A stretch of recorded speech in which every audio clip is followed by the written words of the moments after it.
Hello everyone my dear friends, आपके अपने YouTube channel anchor Galaxy में एक बार फिर से आपका वेलकम करते हैं। तो फ्रेंड्स, आपको पता है कि इस चैनल के माध्यम से हमने खान सर द्वारा जो बुक लॉन्च किया गया है, जो आपके सामने दिख रहा है 11,000 प्लस क्वेश्चन वाले का, जिसमें बहुत सारे इंपॉर्टेंट क्वेश्चन दिए गए हैं फिजिक्स, केमिस्ट्री, बायो, सभी साइंस, हिस्ट्री सभी से रिलेटेड। तो इसी प्रीवियस ईयर के क्वेश्चंस का हमने सॉल्यूशन स्टार्ट किया है, जिसमें न्यूमेरिकल भी क्वेश्चंस हैं और थ्योरेटिकल भी क्वेश्चंस हैं। तो हमने 1 बाय 1 क्वेश्चंस का सभी का सॉल्यूशन किया है और जिसका प्लेलिस्ट में वीडियो अवेलेबल है, तो आप जाकर के वहाँ के सभी पहले वाले वीडियो को देख सकते हैं। तो आइए शुरू करते हैं। आज का जो पार्ट होगा वो 17 होगा। तो आइए शुरू करते हैं 190 नंबर क्वेश्चन से। तो फर्स्ट क्वेश्चन है आज का आपका कि बादलों की दिशा एवं गति को मापने वाला यंत्र कहलाता है। यानी कि बादलों की दिशा, डायरेक्शन और उसके स्पीड को मापने वाला कि किस डायरेक्शन में हवा जो है, बादल जो है मूव कर रहा है और कितनी स्पीड से मूव कर रहा है, तो उसको बताने वाले जो यंत्र होते हैं उसे क्या कहते हैं, तो नेफोस्कोप कहते हैं। तो इसलिए आपका जो राइट आंसर होगा ऑप्शन सी हो जाएगा, नेफोस्कोप। ठीक है, तो नेक्स्ट क्वेश्चन देखते हैं। नेक्स्ट क्वेश्चन क्या है, 191 नंबर। कहा जा रहा है कि अल्टीमीटर से क्या नापते हैं। अल्टीमीटर से क्या नापते हैं, तो ऑप्शन ए है वायुमंडलीय दाब, बी है भूतल से ऊंचाई, सी है विद्युत धारा की सामर्थ्य, डी है सुनाई देने में अंतर। तो अल्टीमीटर बता दें आपको कि एक ऐसा नापने वाला यंत्र है जो भूतल से ऊंचाई को मापता है। तो भूतल से ऊंचाई को मापने वाले यंत्र को क्या कहते हैं, अल्टीमीटर कहते हैं। तो इसका काम है भूतल से ऊंचाई को मापना, इसलिए आपका राइट आंसर ऑप्शन बी हो जाएगा। ठीक है, नेक्स्ट क्वेश्चन देखते हैं। और नेक्स्ट क्वेश्चन देखने से पहले बता दें कि आपको अल्टीमीटर किस तरह का होता है। तो आप सामने फिगर में देख सकते हैं। तो आप यहाँ सामने अपने फिगर में देख सकते हैं कि जो अल्टीमीटर होता है इस तरह का होता है, जिसमें कि यहाँ रीडिंग दिखाया गया है और आप देख सकते हैं। और इसी को ऊपर करके नीचे करके स्लाइड करके भूतल से टच करके इसके हाइट को मापा जाता है, भूतल से ऊंचाई को। नेक्स्ट फिगर हमने इसके पहले वाला जो देखा था कि नेफोस्कोप, जो बादलों की दिशा एवं गति को बताता है, तो उसे देख सकते हैं आप, ये इस तरह का होता है। देख रहे हैं आपके सामने स्क्रीन पर दिख रहा है, इस तरह का होता है। ये अलग अलग मॉडल में होता है, जैसे ये देखा आपने, और इस तरह का। तो इसे धूप में रख दिया जाता है, जिस तरह से आप देख रहे हैं स्क्रीन पर। तो इस तरह का होता है नेफोस्कोप। नेक्स्ट क्वेश्चन हम देखते हैं। नेक्स्ट क्वेश्चन आपका है 192 नंबर क्वेश्चन है। 192 नंबर है कि एक लिफ्ट में किसी व्यक्ति का प्रत्यक्ष भार वास्तविक भार से कम होता है जब लिफ्ट जा रही हो। ऑप्शन ए है त्वरण के साथ ऊपर, बी है त्वरण के साथ नीचे, सी है समान गति के साथ ऊपर, डी है समान गति के साथ नीचे। तो बता दें आपको कि कोई भी वस्तु का वास्तविक भार होता है, कोई भी व्यक्ति का जो भार होता है उसे वास्तविक रियल भार कहते हैं, वास्तविक भार। तो उससे वह कोई किस स्थिति में, मतलब जब लिफ्ट का जो कौन सा स्थिति रहेगा, तो उसमें जो है वो अपना भार कम महसूस करेगा अपने वास्तविक भार से। तो उसके लिए जो स्थिति होता है, तो वो होता है कि जब त्वरण के साथ नीचे जाता है व्यक्ति, तो उसका वास्तविक भार से कम महसूस करने लगता है। इसे समझने के लिए आप इस तरह से समझ सकते हैं कि देखिए, ये ऐसे लिफ्ट हुआ और इसमें कोई पर्सन खड़ा है।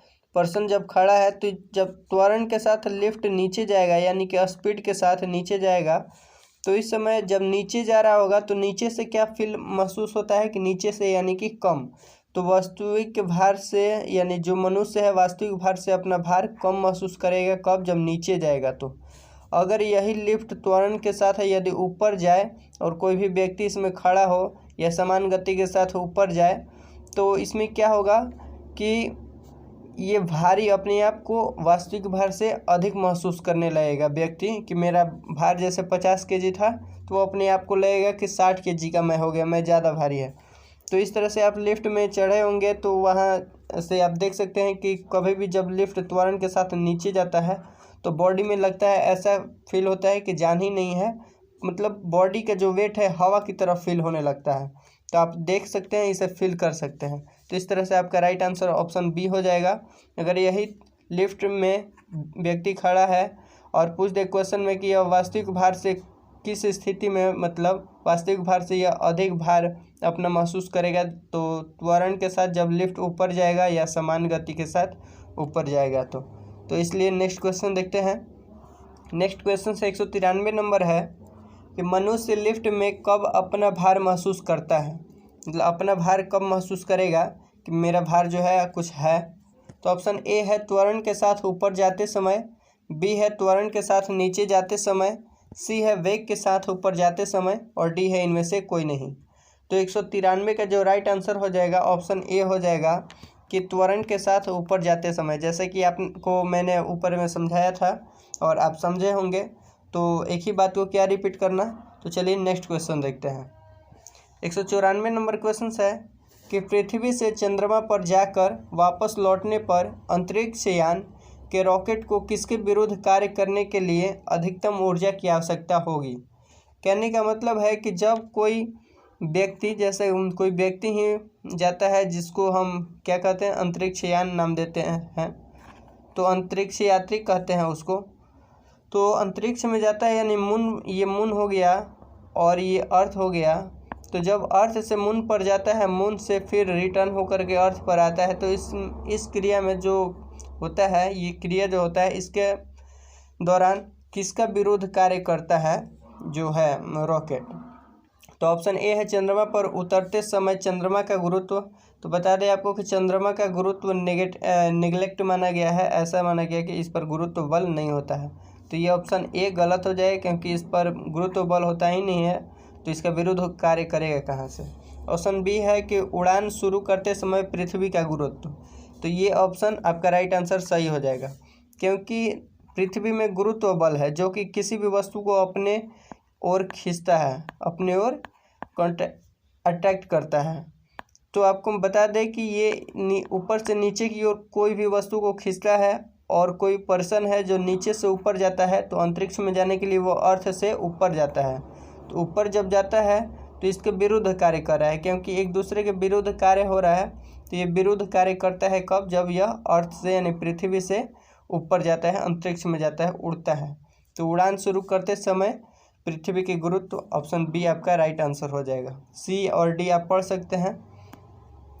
नेक्स्ट क्वेश्चन है 195 नंबर। 195 कहा गया है कि शरीर का वजन, ऑप्शन ए है पृथ्वी की सतह पर सभी जगह एक समान होता है। तो ये बात गलत है, क्योंकि मैं आपको बताता हूँ।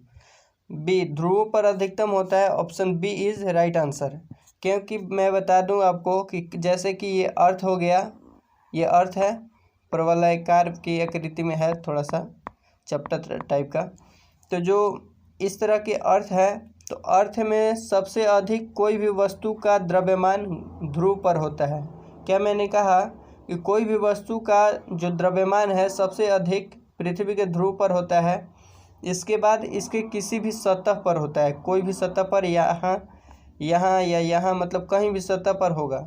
इसके बाद अगर समान दूरी पर बात की जाए कि समान दूरी पर जैसे अंदर ज़मीन के और इतना ही दूरी पर बाहर, तो इसकी स्थिति में पहले सबसे ज़्यादा अंदर लगता है, ठीक है, अंदर गुरुत्व बल ज़्यादा लगेगा, इसके बाद में बाहर लगता है। अगर इसको नाम हम दे दें कि जैसे ए, यहाँ सतह पर यहाँ कोई हो गया तो इसे बी, और बाहर में सी और अंदर डी। तो इसको अरेंज करेंगे कि कहाँ सबसे अधिक बल लगेगा, कहाँ मतलब गुरुत्व बल अधिक लगेगा कोई भी वस्तु का, और उसका वजन अधिक महसूस होगा, तो कहाँ? तो ऑप्शन ए है पहले ध्रुव पर, तो ऑप्शन ए हो जाएगा। इसके बाद कहाँ कम होगा? इससे कम थोड़ा सा, तो जो कम होगा सतह पर, यानी कि बी हो जाएगा। अगर इससे कम की बात की जाए तो इससे कम कहाँ होगा? ई पर। इसके बाद सबसे कम कहाँ होगा? तो सी पर।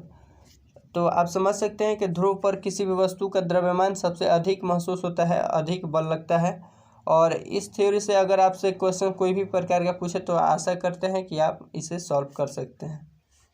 नेक्स्ट क्वेश्चन देखते हैं 196 नंबर। 196 है कि चंद्रमा पर वायुमंडल नहीं पाए जाने का कारण क्या है? आखिर कौन सा कारण है कि चंद्रमा पर वायुमंडल का निर्माण नहीं हो पाता है?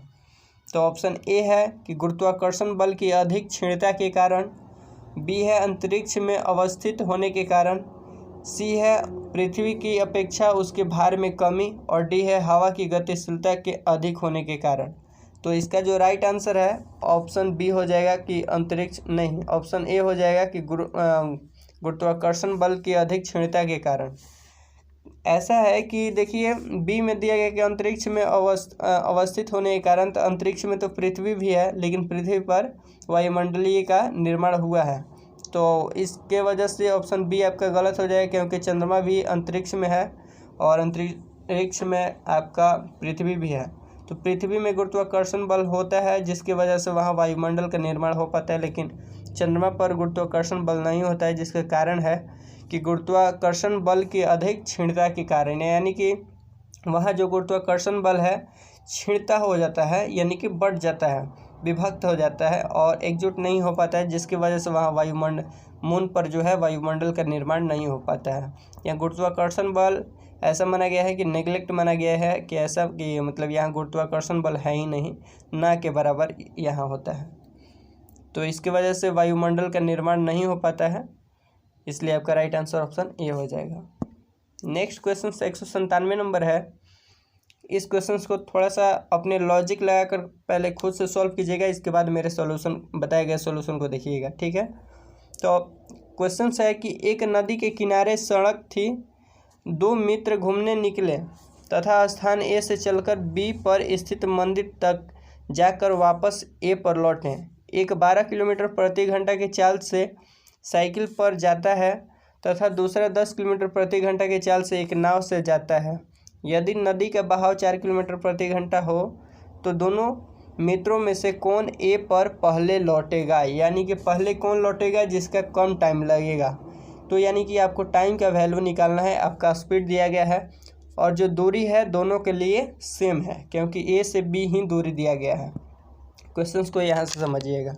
तो जैसे कि यहाँ ए पॉइंट हो गया और यहाँ बी हो गया, इन दोनों की अगर हम दूरी मान लें तो हम इन सभी का एलसीएम निकाल लिए हैं, तो हम 84 मान लेते हैं ताकि काटने में आसानी होगी। आप 84 जगह पे एक्स वाई जेड ए 1 2 4 10 कितना भी मान सकते हैं, कोई भी नंबर मानिएगा, लेकिन ए से बी तक गया कोई भी पर्सन है, तो ए से बी तक गया जो कि 12 किलोमीटर प्रति घंटा की चाल से गया और 12 किलोमीटर प्रति घंटा की चाल से ही आया।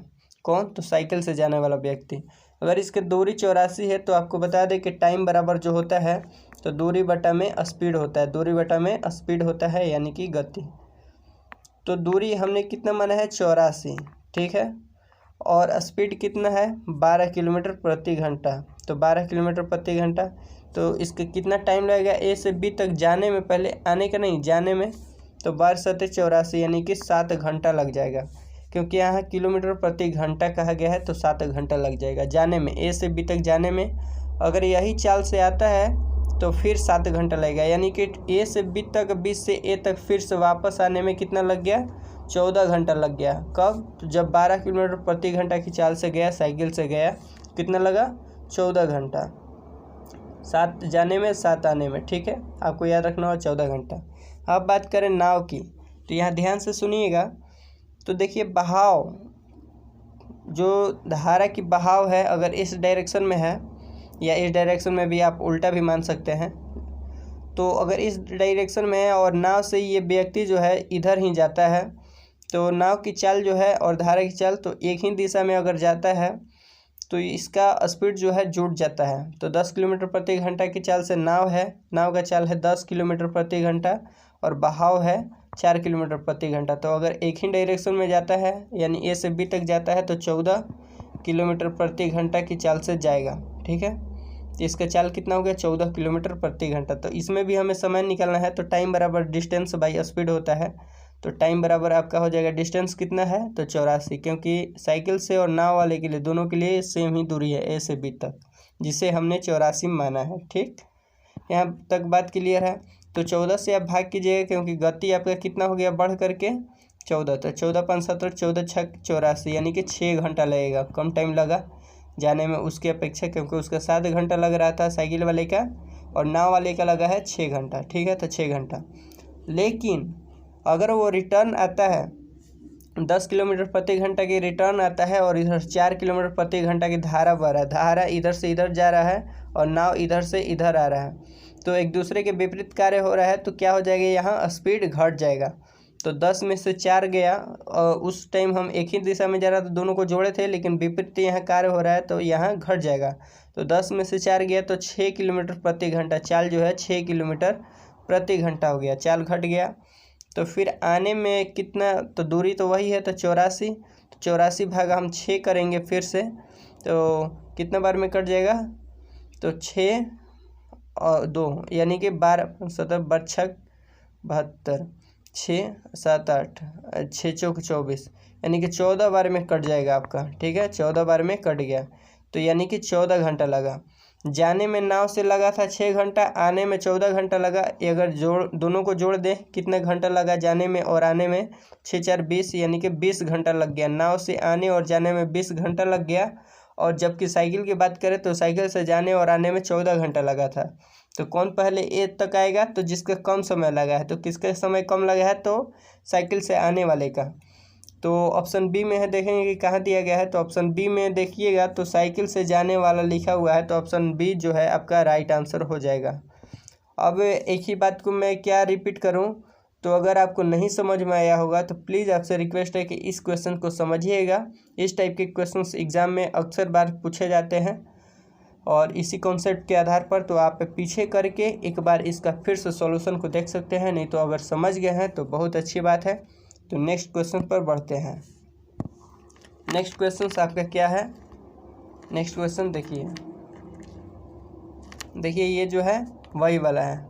उस थ्योरी को आप फिर से अगर देखना चाहते हैं तो देख सकते हैं, यहाँ से स्क्रीनशॉट ले सकते हैं या एक बार वीडियो को रोक करके आप पढ़ सकते हैं। ठीक है, फिर मैं एक्सप्लेन करूँ तो ज़्यादा टाइम लग जाएगा, तो आप देख लीजिएगा खुद से। हम नेक्स्ट क्वेश्चन की ओर बढ़ते हैं। 198 नंबर 198 नंबर है। 98 नंबर क्वेश्चन है कि 15 फीट प्रति सेकंड की गति डैश डैश मीटर प्रति सेकंड के बराबर होगी। कहने का मतलब है कि 15 फीट प्रति सेकंड और इसमें भी प्रति सेकंड दिया गया, यानी कि 15 फीट प्रति सेकंड और तो कितना मीटर प्रति सेकंड के बराबर होगा। तो दोनों में मीटर प्रति सेकंड है, तो ये सेकंड कट जाएगा। ठीक है, तो आपको मेन रूप से बताना है कि 15 फीट कितने मीटर के बराबर होता है। तो आपको याद रखना है, मेन यहाँ से है कि 1 मीटर बराबर कितना होता है, 1 मीटर बराबर कितना फीट, तो 3.28 फीट होता है। 28 पॉइंट कुछ होता है, लेकिन मोटा मोटी आपको 3.28 मानना है। तो 1 मीटर बराबर 3.28 फीट। तो फीट कितना दिया है, 15 फीट। अगर मीटर दिया रहता तो आपको मीटर इस साइड लिखना होता, तो इतना मीटर बराबर कितना फीट, लेकिन आपको फीट दिया गया है। तो 15 फीट बराबर कितना मीटर यही निकालना है आपको, वाट। तो इस तरह के क्वेश्चन रहे कि 5 आम का दाम 10 रुपये, 10 आम का दाम कितना होगा। तो इस तरह से निकाला जाता है कि 5 आम का दाम 10 रुपये, तो 10 आम का दाम कितना। तो इस तरह से आम को एक तरफ और रेट को एक तरफ लिख दिया जाता है। ठीक है, उसी प्रकार ये भी हो गया। तो इस तरह के क्वेश्चन में क्रॉस मल्टीप्लिकेशन किया जाता है। क्रॉस मल्टीप्लिकेशन या तिरछा गुना।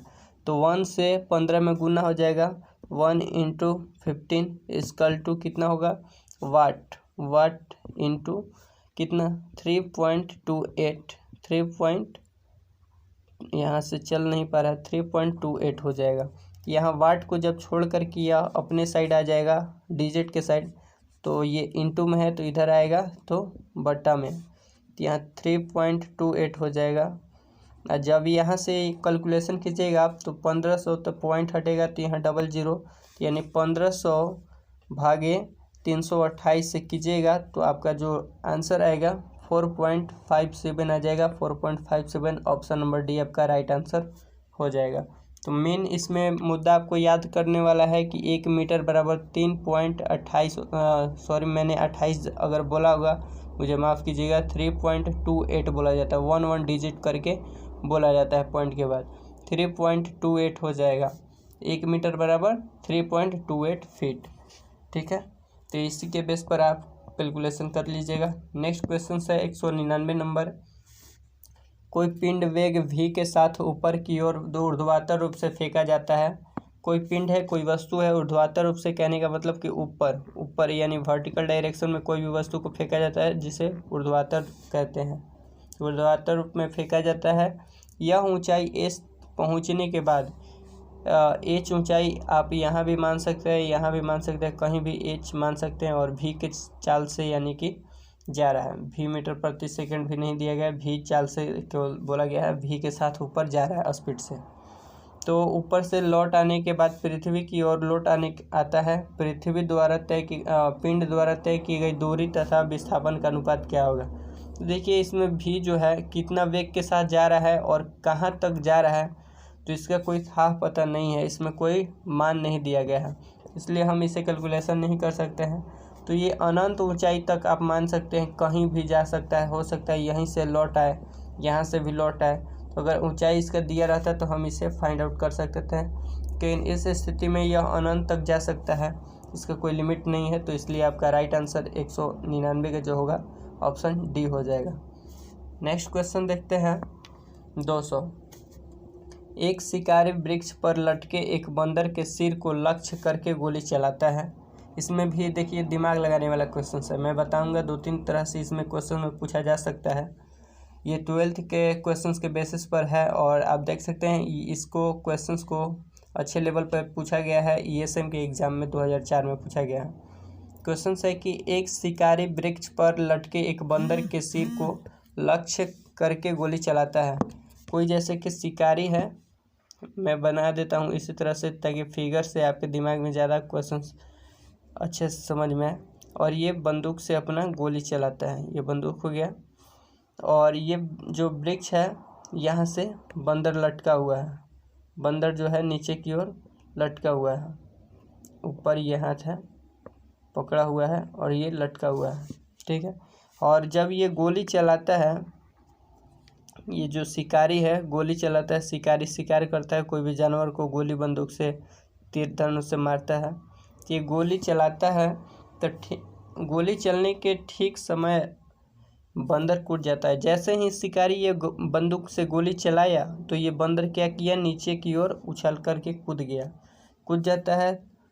तो वैसी दिशा में यानी कि इस स्थिति में क्या होगा कि गोली ऑप्शन ए दिया गया है कि बंदर के सिर के छेद कर देगी। क्वेश्चन समझ गए होंगे तो ऑप्शन समझिए कि बंदर के सिर को छेद कर देगी, बंदर के सिर के ऊपर से चली जाएगी। बी है बंदर के सिर के नीचे चली जाएगी। और डी है कि बंदर के सिर को छेद भी सकती है और नहीं भी। तो इस अवस्था में जो आपका राइट आंसर हो जाएगा, आपको अपने दिमाग से सोच करके पहले बताना है, इसके बाद हम इसको समझाते हैं। तो आप सोच लिए होंगे इसका जो राइट आंसर होगा ए होगा कि बंदर के सिर में छेद कर देगी। मेनली रूप से यही होगा। अब क्यों होगा तो मैं बता दूं कि इसमें दूरी डिफाइन नहीं किया गया है।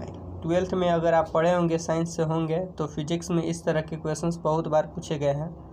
तो अगर इसका दूरी डिफाइन किया रहता कि इतना दूरी रहता है तो आपको मैं उस लेवल पर ले करके जाता और वहाँ से सॉल्यूशन करके बताता कि इसका लगता है कि नहीं लगता है, कितना स्पीड से बंदर का स्पीड दिया रहता तो कितना स्पीड से वह नीचे कूदा, और स्पीड बंदूक की गोली का भी दिया रहता है कि कितना स्पीड है, और बंदर का उछलने का भी स्पीड दिया रहता है, और दूरी मेंशन किया रहता है कि कितने दूरी पर है।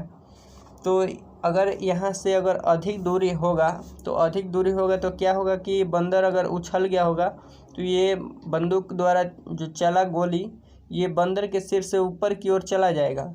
लेकिन इसमें दूरी डिफाइन नहीं किया है, तो मेन रूप से क्या होगा कि अगर हो सकता है कि ये नज़दीक है, यहाँ से गोली चलाया और यहीं बंदर हो तो डायरेक्ट यह निशाना लगाया तो लग जाएगा, नज़दीक है तो लग जाएगा, दूर है तो क्या होगा, तो गोली जो है गोली भी नीचे की ओर हल्का झुकते जाएगा और बंदर कूद जाएगा तो इसके सिर के ऊपर की ओर पार कर जाएगा। अगर गोली का स्पीड धीमी हो या तेज़ हो और बंदर यहीं रह जाए, अगर इसका स्पीड धीमी हो, इसमें बहुत सारे मतलब टर्म आते हैं।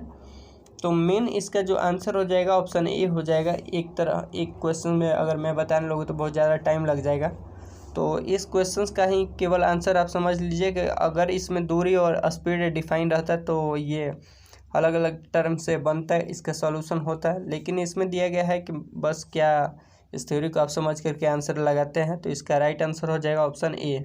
मेन रूप से यह माना जाएगा कि इसे लग जाएगा। क्योंकि इसका दूरी डिफाइन नहीं किया गया। अगर दूरी अधिक रहता तो ऊपर की ओर पार कर जाता, नज़दीक को ही मान करके इसका आंसर मानेंगे कि बंदर के सिर में छेद कर देगा, तो यानी वह घायल हो जाएगा। तो ऑप्शन ए राइट आंसर हो जाएगा। तो आज के लिए बस इतना ही। नेक्स्ट क्वेश्चंस के साथ हम नेक्स्ट वीडियो में बात करेंगे। अगर आपसे रिक्वेस्ट है कि अगर आप इस चैनल पर फर्स्ट बार आए हुए हैं और इस चैनल को सब्सक्राइब अभी तक नहीं किया है तो सब्सक्राइब करके ऑल बटन पर क्लिक कर लीजिएगा। यहाँ ऑल करके आ गया होगा लेटर में लिख करके, तो उस पर क्लिक कीजिएगा ताकि एंकर गैलेक्सी के द्वारा जितने भी वीडियो आपको दिए जाए तो उसका नोटिफिकेशन आपके पास पहुँच जाए और आप उस वीडियो को देख सकें। तो अगर इस चैनल पर जितने भी वीडियो अपलोड किए गए होंगे तो आप उन्हें देख लिए होंगे तो अच्छी बात है। अगर नहीं देखें हैं तो उन सभी वीडियो को प्लेलिस्ट बना करके अपलोड कर दिया गया है, तो वहां से आप जा करके देख सकते हैं, बिल्कुल फ्री है।